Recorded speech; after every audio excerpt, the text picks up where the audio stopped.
저는 중학교 다니는 아들을 키우고 있는 40대 중반의 여자입니다. 조용하게 살고 있던 저희 집안에 말도 안 되는 일이 일어나고 말았어요. 어떻게 보면 좋은 일이라고 해야 하지만 시댁 식구들은 풍비박산이 나버렸습니다. 저희 시댁은 남편을 포함해 총 3남매고 저희 남편이 둘째입니다. 남편의 위로는 5살 차이 나는 형이 하나 있고 아래로는 저랑 동갑의 신우가 하나 더 있어요. 제가 이 집안에 시집와서 지금까지 느낀 시댁의 모습은 시어머니가 좀 일찍 돌아가시고 그 뒤로 혼자 남겨진 시아버지를 3남매가 돌아가며 잘 모시면서 싸우지 않고 화목하게 지내고 있는 모습이었습니다. 시아주버님도 첫째로서 책임감 있고 아버님이나 저희 동생들에게 잘해주시는 분이라서 가족들끼리 만나면 서로 언성 높이고 싸울 일 자체가 없더라고요. 아버님께서는 진작에 은퇴하셨고 시골에서 혼자 사시다가 지금은 연세가 너무 많이 드시는 바람에 3년 전부터 시골집을 전부 처분하고 아주버님과 함께 살고 있습니다. 시댁은 넉넉하진 않았지만 아버님이 평생 열심히 일하셔서 시댁 3남매를 모두 대학까지 공부시키고 시집장가 보내셨고 시골에서 혼자 사셨지만 저희들이 드리는 용돈 외에도 혼자 노후 보낼 정도의 재산은 갖고 계셨어요. 하지만 아주버님이랑 합가를 하게 되면서 재산 대부분을 처분하시고 아주버님네 식구와 함께 살기 좋은 40평대 아파트로 이사를 하게 되었습니다. 아버님 돈과 아주버님이 원래 살던 집을 팔아서 두 집 재산을 합쳐 큰 집을 장만했어요.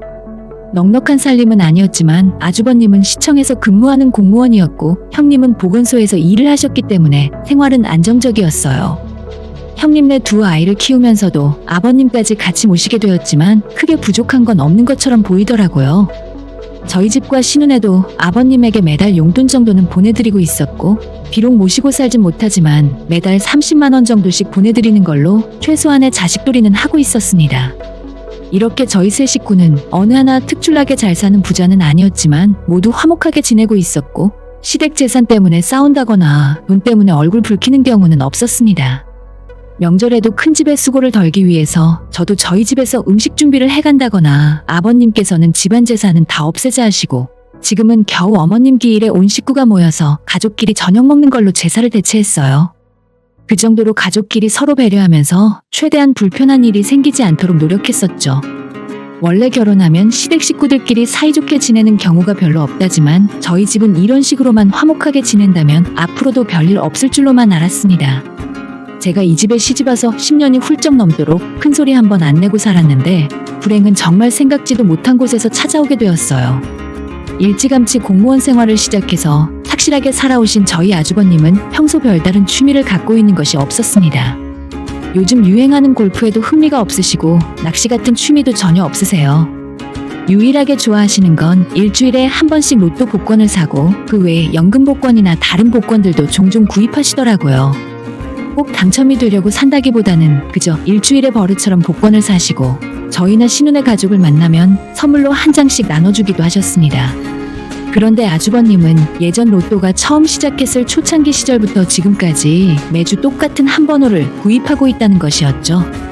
무슨 번호인지 절대 알려주지는 않지만 본인에게 큰 의미가 있는 번호들을 조합했다고 말씀하시는데 어차피 저는 평소에 복권 같은 건 전혀 관심이 없기 때문에 애초에 무슨 번호인지도 전혀 알지 못합니다. 10수년 전부터 계속 같은 번호로 로또를 구입했다지만 제가 알기로는 4등 몇 번 맞아서 삼겹살 파티했다는 말을 들은 것이 전부였죠. 1등은커녕 2등이나 3등 됐다는 말도 들어본 적 없고 그것만 봐도 로또가 정말 확률이 낮구나 싶어서 저는 구입할 엄두도 나질 않았습니다. 아무튼 문제가 된 사건은 작년 여름쯤에 일어났어요. 주말을 맞이해서 형님네 가족과 아버님과 함께 우리 세 식구도 같이 저녁 식사를 했었습니다. 식사로 시작한 자리였는데 기분 좋게 남자들끼리 한 잔 걸치다 보니 그게 술자리까지 이어졌고 남편과 아주버님 모두 얼큰하게 취한 상태였죠. 여자들과 아이들은 저녁 식사가 끝나자마자 각자 집으로 돌아왔지만 남자들끼리 남아서 10시까지 마시고 늦게 집으로 들어왔습니다. 남편은 술도 취하고 피곤하다면서 세수만 하고 그대로 골아떨어졌고 잠시 후에 남편의 핸드폰이 계속 울리기 시작했죠. 휴대폰 화면을 봤더니 방금 전까지 같이 술을 마셨던 아주버님이었습니다. 남자들끼리 무슨 할 말이 그리 많길래 조금 전까지 같이 있었으면서 또 전화까지 하셨을까 싶었지만 그래도 우리 남편은 취해서 자고 있다고 말을 하기 위해 제가 대신 그 전화를 받았습니다. 하지만 핸드폰 너머로 아주버님의 목소리가 아니라 금방이라도 숨이 넘어갈 것처럼 정신이 없어 보이는 형님의 목소리가 들려왔어요. 동서야? 큰일 났어. 완전 큰일 났다고. 저는 혹시 술 먹고 아주버님이 쓰러지기라도 했나 싶어서 너무 깜짝 놀랐어요. 형님은 덜덜 떨리는 목소리로 방금 전에 맞춰본 아주버님의 로또가 1등에 당첨되었다는 소식을 전해 오더라고요. 이제 우리 식구들 고생 끝. 행복 시작이야. 우리 집으로 빨리 다 같이 넘어와. 저는 술에 취해 잠들어 있는 남편을 흔들어 깨워서 그 늦은 시간에 택시를 타고 형님네 집으로 건너갔습니다. 제가 당첨된 것도 아니었지만 택시 안에서 손이 덜덜 떨릴 정도로 긴장되더라고요.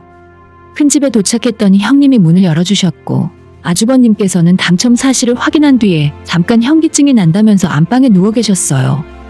아버님께서도 이게 다들 너희들이 싸우지 않고 형제끼리 잘 지내고 있으니까 집안 조상님이나 먼저 떠난 시어머니가 복을 내려준 거라 하시더라고요. 이유야 어찌됐건 저희는 다 같이 로또 1등 당첨 용지를 구경했고 이 작은 종이 하나가 10수억짜리 돈이라고 생각을 하니 너무 떨려서 만질 수도 없더라고요. 숫자를 맞춰보고 또 맞춰보고 반복을 했지만 정말 6개 번호가 전부 일치했고 아무리 다시 맞춰봐도 질리지가 않더라고요. 형님께서는 눈물까지 흘리시면서 이제부터는 정말 우리 식구들 고생 끝이라면서 앞으로는 아버님도 편하게 모시고 저희 집과 신혼의 집까지 필요한 게 있으면 얼마든지 이야기하라고 말을 했어요. 벤츠라도 한 대씩 사줘야 하나 농담도 하실 정도였고 그때 당첨금을 정확하게 말하긴 그렇지만 세금 다 떼고도 10억대 후반이라는 엄청 큰 금액이더라고요. 요즘 서울 아파트 한 채가 20억 30억 넘는 것도 흔하다지만 저희 같은 일반 서민이 평생을 벌고 모아도 그런 돈은 구경조차 하기 힘든 큰돈이었죠. 당첨되고 난 이후 초반 얼마 동안은 온 가족이 본인들이 당첨된 것처럼 같이 기뻐하고 신이 난 상태였어요. 형님도 매일같이 신우와 저희 가족들을 집으로 불러다가 맛있는 음식도 싸주고 앞으로 온 가족이 이 돈을 어떻게 쓰는 것이 좋겠냐고 이야기를 나눴습니다. 당장 큰돈이 들어왔으니 흥청망청 써버리기보다는 제대로 의미있게 쓰고 싶어서 일단 그대로 돈을 두고 천천히 생각해보기로 했죠. 그때까지만 해도 아주버님께서는 공무원 일을 그만두지 않으셨고 매일 아침 아무 일도 없던 것처럼 똑같이 출근을 하셨습니다. 이미 주변 사람들에게 소문이 날 대로 난 상황이었지만 타고 다니던 차도 바꾸지 않고 주변 동료들에게 밥을 몇 번 산 것을 제외하면 큰돈을 쓰지도 않고 있었어요. 저희 부부나 신혼에도 분명 저희 돈이 아니라는 건 잘 알고 있습니다. 전부 아주버님과 형님이 알아서 써도 상관없었지만 그래도 이렇게까지 말씀하시는데 뭔가 콩고물이 떨어지는 게 있겠지 싶었어요. 외제차라도 한 대 사주시려나 아니면 우리가 넓은 집으로 이사 갈 수 있게 큰돈이라도 한번 빌려주시려나 등등 이런저런 기대를 안 했다고 하면 솔직히 거짓말입니다. 초반에는 자주 불러서 식사도 같이 하고 당첨금에 대한 이야기를 같이 나누더니 열흘 정도 지난 이후로는 전혀 그런 이야기가 없더라고요. 오히려 가족끼리 모이는 일도 없었고 서로 연락하는 일도 거의 없어졌어요. 아주버님과 형님이 먼저 연락해오지도 않았고 저도 왠지 먼저 연락드리면 돈 때문에 엉겨붙는 듯한 모양새라 괜히 부담이 되더라고요. 한 달 정도 서로 연락을 안 하고 시간이 지나자 그때 남편과 저는 현실을 파악하고 우리에게는 국물도 없겠구나 라는 결론을 내리고 포기하고 말았죠. 어차피 그 로또 복권 자체가 우리 게 아니라서 상관은 없었어요. 그래도 약간은 아쉬운 마음이 들어서 아닌 걸 알지만 괜히 남편에게 아주버님이 우리한테 뭔가 해주실 생각은 없어진 거지? 라고 물어본 적이 있었는데 그때 남편이 하는 말은 우리한테는 아무것도 안 줘도 되니까 모시고 사는 아버님이나 호강시켜줬으면 좋겠다는 소리를 하더라고요. 사실 그 정도만 형님네가 해줘도 다행이었고 우리 인생은 우리가 알아서 살면 그만이었습니다. 속상하지 않다면 거짓말이지만 그렇게 형제들끼리 서로 연락도 잘 안 하는 어색한 상태로 몇 달이 지났을 때 갑자기 아버님께서 연락을 하시더니 자기가 며칠 안으로 이사를 가야 하는데 어디서부터 어떻게 해야 좋을지 모르겠으니까 저희 보고 도와줄 수 없냐고 물어보시더라고요. 저는 그 말을 들었을 때도 전혀 상황 파악이 안 됐고 로또 당첨금으로 형님네가 더 좋은 집으로 이사를 가는 줄로만 알고 있었습니다.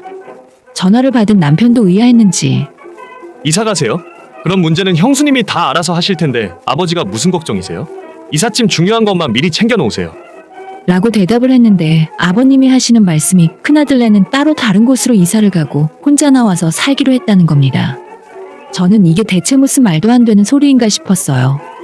남편도 마찬가지로 너무 놀라서 그게 무슨 말씀이냐고 다시 물었지만 아버님께서는 여전히 똑같은 말씀만 반복하셨어요. 본인 이사 가야 한다며 도와달라는 말만 계속하셨고 남편이 자초지종을 물어도 전혀 대답을 하지 않으시더라고요. 결국 아버님과의 전화를 끊은 남편이 바로 아주버님에게 전화를 걸었고 두 사람이 서로 욕을 하고 언성을 높이면서 싸우는 모습은 그날 처음 봤습니다. 전화를 끊고 남편이 하는 이야기를 들어보니 아주버님 댁은 지금 사시는 집을 팔고 서울로 이사를 간다 하시더라고요. 큰집 큰애가 고등학생이고 작은애는 이제 중학교 올라가는데 두 아이들의 교육을 위해서라도 서울에서 살아야 할 것 같답니다. 아무래도 서울이라 복잡하고 시끄럽고 집 근처에 아버님 산책할 만한 공원도 마땅히 없어서 같이 모셔가기는 좀 힘드니 저희 집 근처에 아버님이 혼자 사실 수 있는 작은 아파트를 하나 전세로 얻어놨다 하더라고요. 아니 자기들이 이사 가는 건 가는 거고 아버님 분가 시키는 것까지 저희에겐 한마디 말도 없이 지들 마음대로 결정해버리는지 모르겠어요. 지금까지 온 식구들이 돈 없이 살았어도 다들 화목하게 잘 지냈었는데 오히려 로또 맞고 큰돈이 생기니까 아버님을 못 모시겠다고 하는지 이해할 수 없었습니다. 화를 내고 따지는 남편에게 아주버님은 그동안 너희 형수가 정말 고생 많이 했어. 이 정도 아버지 수발 들었으면 우리도 할 만큼 했다고 생각한다. 앞으로는 네 형수 하고 싶은 것도 다 해주면서 살아야지. 라고 말씀을 하셨대요.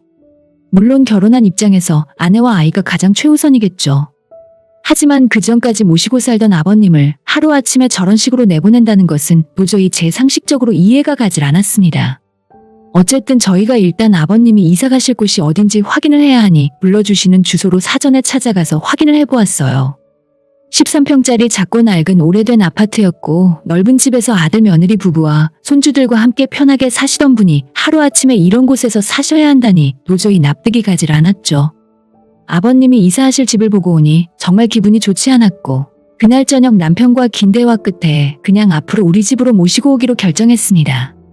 아버님이 지금까지 자식들 며느리들에게 정말 잘해주셨던 분이고 늙어서 이런 대접 받을 만큼 허투루 사신 분이 아니에요. 남편이 부동산에 연락해서 당장 집 다시 내놔달라 이야기했고 큰형님 댁에서 아버님을 우리 집으로 모셔왔어요. 남편이 화가 정말 많이 났는지 아버님 짐 빼는 동안에도 큰집 식구들과 말 한마디를 섞지 않았습니다. 아버님은 애초에 큰집이랑 합가를 할 때 돈 1억 5천을 아주버님에게 줬다고 해요.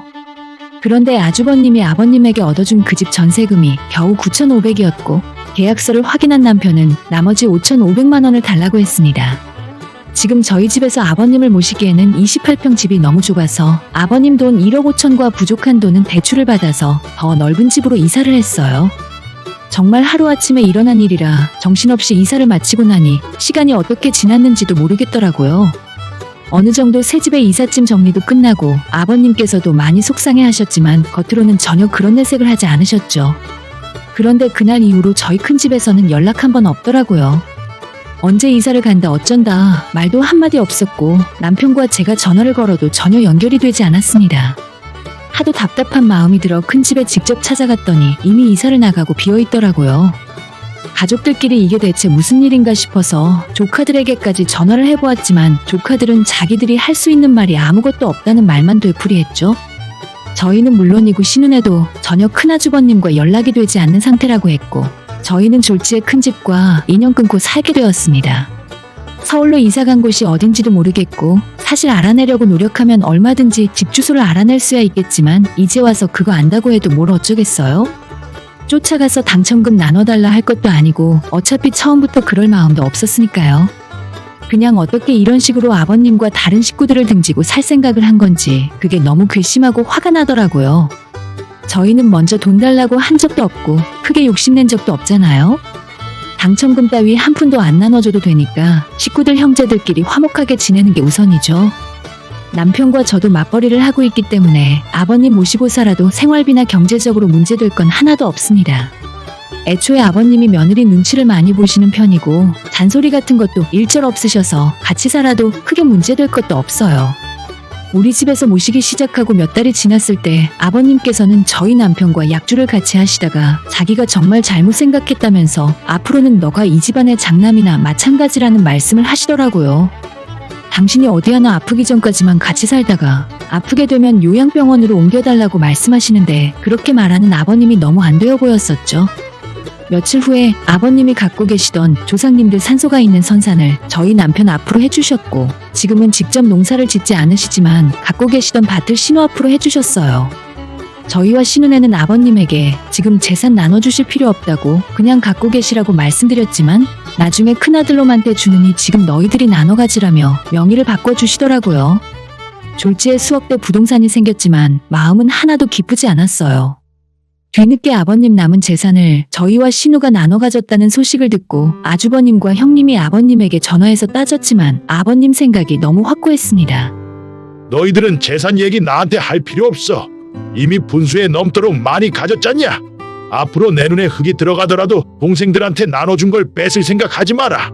그랬다가는 내가 정말 가만두지 않을 거다. 아버님 잘 계신지 한 번 연락도 없다가 이제 와서 기껏 한다는 소리가 자기 몫을 떼어달라고 하는 모습에 진짜 한심하고 진절머리가 나더라고요. 대체 돈이 뭐길래 사람을 저런 모습으로 만들어버렸을까 싶고 솔직히 이젠 가족이고 뭣도 아니라는 생각이에요. 아버님도 처음엔 많이 상심하시고 기운이 없어 보였는데 최근 들어서는 다시 예전처럼 잘 웃고 말씀도 길게 하시더라고요.